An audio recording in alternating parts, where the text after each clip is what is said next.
What are some behaviors of modern men that are actually self-sabotaging in nature? Guys who unashamedly remain friends with girls after they have clearly rejected the guy's advances and made it abundantly clear they have no sexual interest in those guys. If a girl says no, the guy should move on and not become her doormat. That'd signal that the guy is lower stratum of male with zero self-respect. Has no other options and the girl made the right decision not to be with him. Taking pride in not reading/listening to books. I mean, reading books won't decrease your masculinity.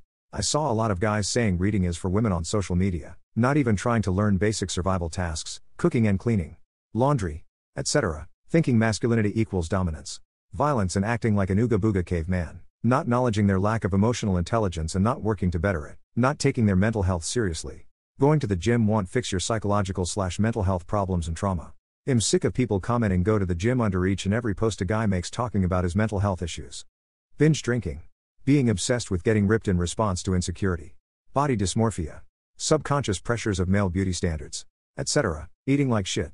Whether you're consuming fast food, processed garbage, etc. or eating horribly imbalanced diets for your macros and quad, thinking that physique equals health.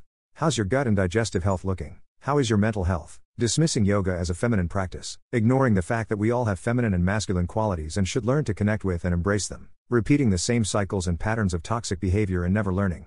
Taking accountability. And growing. What's a series that was cancelled that you wish wasn't? Would have liked to see more of The Expanse and done more storyline on the alien worlds they found. In the Flesh. BBC zombie drama series that aired in 2013-14 with 2 seasons. Pretty interesting take on the zombie genre, and the second season ended on a massive cliffhanger. But it aired on BBC Three and got axed when they went entirely online. Dirk Gently's holistic detective agency, The Dark Crystal. I'm still very upset about both. I am not okay with this. Had so much potential. And really built up to the finale. Could have gone so many places. Altered Carbon /S1 was so good. S2 was not as good, but I was excited for what they were going to do in S3. Grim.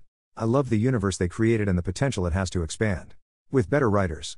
I think the show could have gone 10 seasons. I wish that the show Sense8 hadn't been cancelled. It was a unique, innovative show that explored themes of identity and connectedness. The Tick. The live-action versions. There was one in the early 2000s and the most recent one on Amazon. I loved both and feel so disappointed. I'm saltiest about I Am Not Okay With This and Mindhunter. Ian Out had such a good, awkward coming-of-age feel about it combined with horror/supernatural/mystery elements. It had such potential. Santa Clarita Diet, American Vandal, Tuca and Birdie. Fuck you Netflix for cancelling fantastic shows that have large audiences and more stories to tell. But you keep 13 Reasons Why. A show that failed its premise the second you made an episode 14. And also led to an increase in teen suicide while telling a story of a suicidal teen badly. Hey other dudes. How are you dealing with the existential dread of not being able to afford things like our fathers and grandfathers were able to? And the uncertainty of the future because of it? In earlier times I believe people were burdened more and had less knowledge about fields to go in.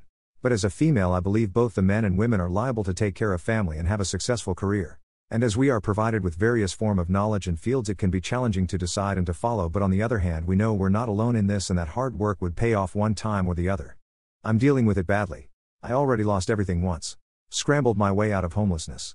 Found my way into a dead-end job I can barely do with my lack of work experience and education. I've racked up debt trying to live alone while everything gets more expensive, and instead of some gung-ho never again attitude I have grown numb to the fact that I am probably just not going to be able to make even a basic survival income for much longer. And any single catastrophe would ruin my life instantly. There's no happy ending or safe place. It's just a matter of time before the house of cards collapses. I'm available for children's birthday parties, weddings and bar mitzvahs. Just a laugh riot. I broke some laws and worked harder in the beginning in order to escape into the woods where I'm debt-free and literally making everything from scratch. Building my own house. And raising my family.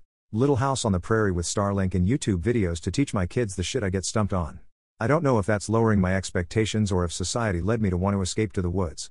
My dad seems to think I'm doing just fine. It's not the American dream of my father's generation.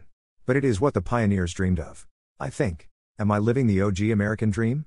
What's the biggest secret you've kept from your friends out of fear of judgment? Or fear of losing their friendship?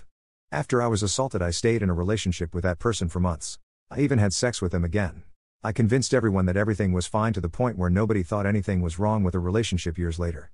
I've built up this reputation for being so fierce and savvy, and the thought of my friends knowing that makes me so fucking ashamed. I have kept the fact that I have depression and anxiety from my friends out of fear of judgment or fear of losing their friendship. So here it goes. I've always kept what I do for work as a secret because everyone will try and tell you what to do and what not to do. From my experience some people really just don't get it and understand. So I would rather keep what I do to myself to avoid conflict or even having to explain myself that will lead to an argument anyway. I wouldn't call it a secret. I'd rather they are not aware of my true financial situation. I have a place to live, I have a job. Okay, I have a cool car but not like $500,000 car. I am just an average white-collar girl. Actually, I don't have a job and I am retired and I have enough money to live for the rest of my life, and I gave $4 million away to charity after my mum passed. I let my guinea pig die when I was 11. I didn't mean to. Still crying out of incredible guilt 15 years later. I was a severely depressed, suicidal kid and couldn't even take care of myself. It's beyond me why my parents allowed me to have a pet and didn't step in. When I was 15, I didn't think and outed my best friend to another good friend as trans. I was not used to them passing. But they would have. So now one of my best friends know. And nobody has told anybody anything. It is 9 years ago. After that I stopped even saying I knew somebody trans to not fuck up again.